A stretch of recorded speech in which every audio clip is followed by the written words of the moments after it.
person in a discussion.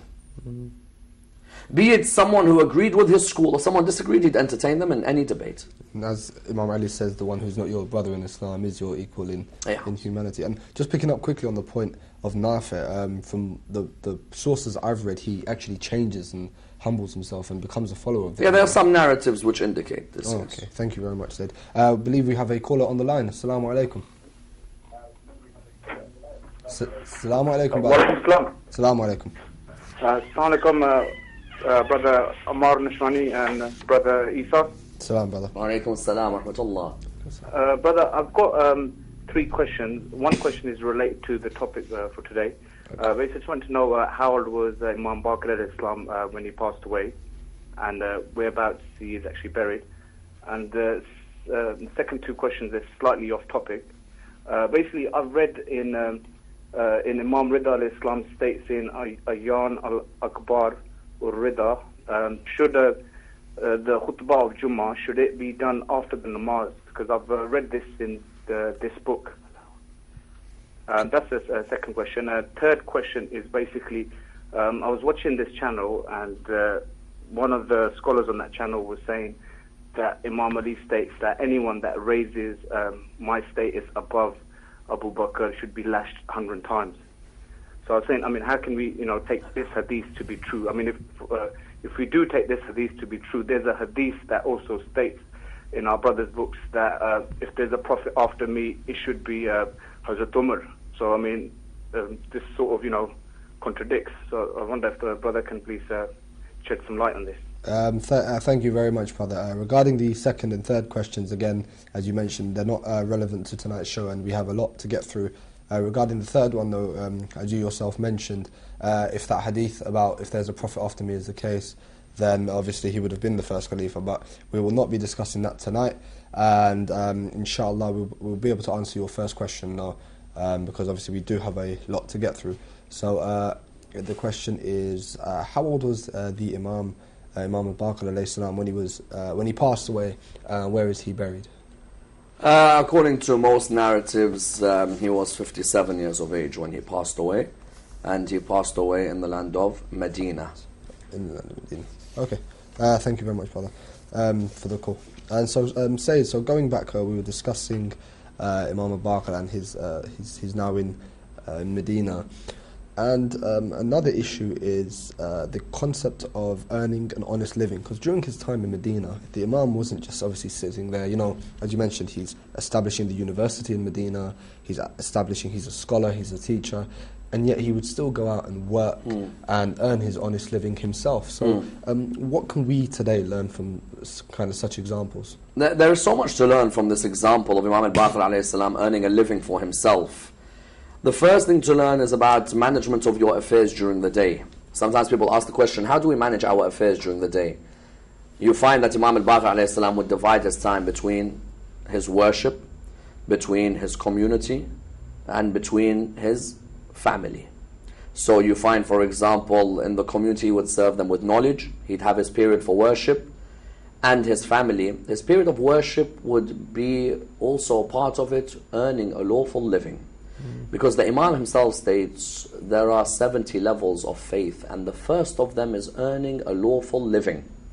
Imam al-Baqir, no Imam stressed like he did on the importance of earning a living, and detested as much as he did laziness.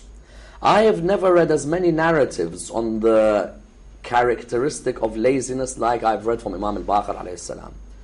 Like Imam al-Baqir alayhi salam cannot stand, there's one hadith where, if you paraphrase it, he literally is saying, I cannot stand those people who all they do is sit down, ask Allah subhanahu wa ta'ala for their rizq. When I can see an ant going out of its colony to go and earn for its colony, yet I see a human being just sitting down lazily. And it's unbelievable today, this whole benefits culture, which is really, in some cases, been a disease. It's a blessing from this country that they honor people who they find have gone through turbulent times in their life. But honestly, some of our people abuse the system in the worst of ways. And these are the same people who call themselves religious and pious and lovers of God's message, Yet they sit there and they'll be lying to the system that, you know, oh, I'm sorry, I don't really have a business at the moment. The guy probably has about 20 businesses, but he's earning benefits and social security, and he's got this and that. Imam al-Baqir alayhi salam detested that type of character. Imam al-Baqir alayhi salam said, okay, if you, for example, are of an old age, or you truly are someone who's been, you know, there's been a challenge to your abilities, then yes. But if you're somebody who has the ability to go out and use the faculties and the senses which God has given you, then what are you doing sitting down at home?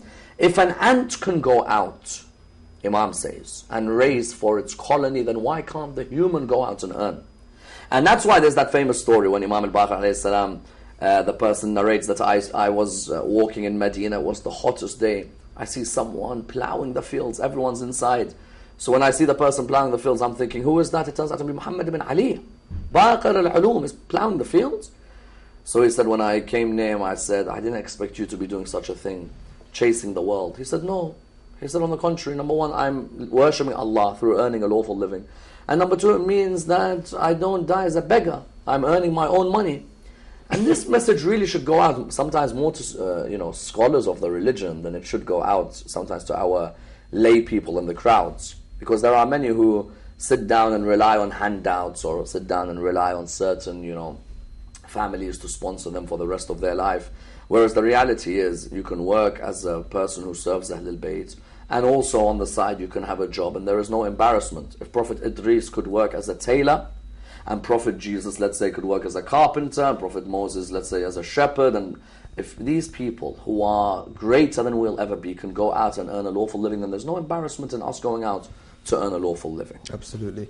I believe we're going to go to a very, very short break now, but inshallah you will join us after this very quick break, and we will continue our discussion on Imam al-Baqir alayhi salam, who is the 5th Imam of the school of AHLUBAYT, and we will inshallah carry on this really amazing opportunity to learn more about his life.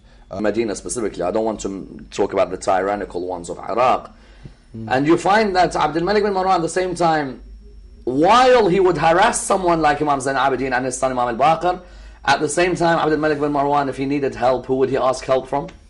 Imam al-Baqir alayhi salam. So there's the famous incident where Abdul Malik finds himself in a real difficult situation, because in those days the coins were produced by the Romans and the paper notes were produced by the Egyptians. And the Romans were insisting that the Father, the Son and the Holy Spirit is to be written on coins, whereas Abdul Malik did not want this. But the Romans had said that if you don't allow this to be done, and you know very well that you rely on us, then we're going to abuse your Prophet Muhammad sallallahu alayhi wa alayhi on the coins. Abdul Malik was now in somewhat a piece of difficulty he was in as to what do you do. The Romans make their own coins, we rely on their coins, they want their theological stance to be printed on that coin. So he asked, who's the best person to help me in this situation? They said to him, there's only one, and that's Muhammad ibn Ali al-Baqir. Where is he? Medina. Bring him to me in Syria. Brought him all the way to Syria. He sat him down, he said, what do I do? He said, why rely on them, on your coins? You make your own coins. On one side, La ilaha illallah, on the other side, Muhammad and Rasulullah. And write down where it originates from and the date and so on. And that's where many people believe the coinage began in Islam. From the idea of Imam al-Baqir, that there's no need for us to rely on others. Why can't we produce our own coins? And in producing our own coins, we'll have our own economic system without having to put the Father, the Son and the Holy Spirit on the coin. So with Abdul Malik ibn Marwan, you had a period which was seen as one of harassment, but typical of these caliphs. When they needed to use you, they'll make sure they'll use you. Then after Abdul Malik, you had someone like Walid, and Walid, very controversial character, unruly character, not very cultured at all. Something you may expect from an Umayyad caliph to be a bit more cultured. 9 years he was in power, and Hajjaj ibn Yusuf al-Thaqafi flourished under these, especially under Walid, because Sa'id ibn Jubair, when he got killed, was killed while Walid was caliph. And you also had at the same time as Walid, Sulaiman bin Abdul Malik. And Sulaiman bin Abdul Malik, his death really highlights to you the type of character he was. He used to have 2 slave girls. He used to love the company of, one was called Salama and the other was called Habbaba. And he used to like Habbaba more, and Habbaba normally means a good girl. So we gather she was someone who he enjoyed the company of. And people would say to him that, there's a Jum'ah khutbah to be given and you're the Khalifa, you've got to go. He said, look, I'm happy with Hababa in my room. I want her to be around me, and that's it. Let someone else do the Jum'ah khutbah. So him and Hababa one day sitting in the room, and they're eating pomegranates, and she chokes on the seed and she dies. Out of his pain, he falls on her body and stays on her body saying, I don't want to leave the house. And because of, you're going to sleep on a dead body, you know what's going to happen to you, he died as well. So you had these types of caliphs, and then after that you had Yazid bin Abdul Malik, and Yazid bin Abdul Malik,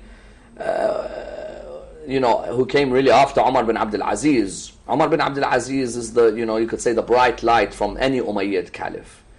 But after Umar bin Abdul Aziz, someone like Yazid bin Abdul Malik was a person of arrogance, a person of conceit, and then after Yazid, Hisham bin Abdul Malik, who is arguably the one who treated him the worst. Okay, and you mentioned there, obviously, Umar ibn Abdul Aziz, who, and we've discussed him several times very briefly in the show tonight, is somebody who's actually well thought of amongst some of the followers of the AHLUBAYT. Obviously, there are differences of opinion, but generally speaking, he's very positively received for many reasons. One of these reasons is his returning of FADAK to the AHLUBAYT alayhi salam, and I suppose this is a proof that it was taken in the first place. So why exactly did he take this action? Why exactly did he return FADAK? Umar bin Abdul Aziz was seen as being the most just of the Umayyad caliphs, and as I said, there are certain circles who believe he's the fifth rightly guided caliph, and the idea that they skip people like Muawiyah and Yazid because they know that these types of characters leave a lot to be desired, and they go towards someone like Umar bin Abdul Aziz. And Umar bin Abdul Aziz, I think his first day when he became caliph, he said the line, I have not come to rule you, but rather, I have not come to rule over you, I want you to rule over me. If you see me do something wrong, then correct me. Now the Umayyad caliphs previous to him, can you imagine Abdul Malik ibn Marwan saying something like that? Or Marwan ibn al-Hakam saying something like that? They'll chop your head off. But Umar bin Abdul Aziz had this particular character about him of nobility and of justice. And remember, Umar bin Abdul Aziz is Abdul Malik's son-in-law. He's married to Fatima, Abdul Malik's daughter. So, and from the other side, he's a Marwanid. So you could say that, it's very rare to find a character like this. But sometimes the Tayyib emerges from the Khabith and the Khabith from the Tayyib. We find with Umar bin Abdul Aziz, he returns FADAK because he recognizes that it truly belongs to the family of the Prophet. He said this got passed on to Muawiyah and passed on to Marwan and passed on to every Tom, Dick and Harry, whereas this belongs to Fatima al-Zahra, and her great-grandson Muhammad al-Baqir is the one living today, and I have to return this back towards him. And it really goes to highlight that if Umar bin Abdul Aziz believed that the land of FADAK was usurped, what else was also usurped in that period? But that's for another discussion. Also, Umar bin Abdul Aziz took a step which really is one to be respected, and that is that he stopped the cursing of Ali ibn Abi Talib on the pulpit on the Friday prayers. Because Ali ibn Abi Talib, up to that point for over 50-60 years, was being cursed every Friday prayer. And there may be certain people who come forward and say, no, this is not true, no, go read. Go read any of the main works of history and see the fact that they used to curse Ali ibn Abi Talib. And the whole reason Hajar bin Adi al-Kindi got killed was because of him standing up to Ziyad cursing Ali ibn Abi Talib. Imagine Ali ibn Abi Talib, fourth caliph of Islam, according to other schools in Islam. And of course the Imam of AHLUBAYT, people used to curse him every Friday prayer. Umar bin Abdul Aziz stopped him because he said, when I was younger, one narration states that he says, when I was younger, we used to swear by cursing Ali ibn Abi Talib. And he says that once when I swore, my private tutor, these are sons of kings, they have private tutors in their houses. He said, when I swore, my private tutor frowned at me. I looked at him, I said, who do you think you are frowning at me? He said to him, didn't I tell you the people in the Battle of Badr were good people? He said, yes, they are very good. He said, do you respect them? He said, yes, of course I respect them. He said, what if I tell you of a man who on the day of Badr killed 35 out of the 70 of the opposition? He said, I'll love him, I'll respect him. He said, that's the man you curse. Umar bin Abdul Aziz said, this affected me, that I promised if I grew up and became caliph, I would definitely make sure the cursing stops on Ali ibn Abi Talib on the Friday prayer. And you found that Imam al-Baqir alayhi salam was there as a witness that FADAK was given back and the cursing was halted, and all of it was done by Umar bin Abdul Aziz. And Umar bin Abdul Aziz many occasions used to say, nobody is as revered in this whole community like Muhammad al-Baqir, and no one has knowledge like Muhammad al-Baqir. And on that point, Umar bin Abdul Aziz is caliph for no more than 2 years. a very short period of time after which he's poisoned. Do you think there's any strength to the argument that he's poisoned because he's getting ready to perhaps offer, in the same way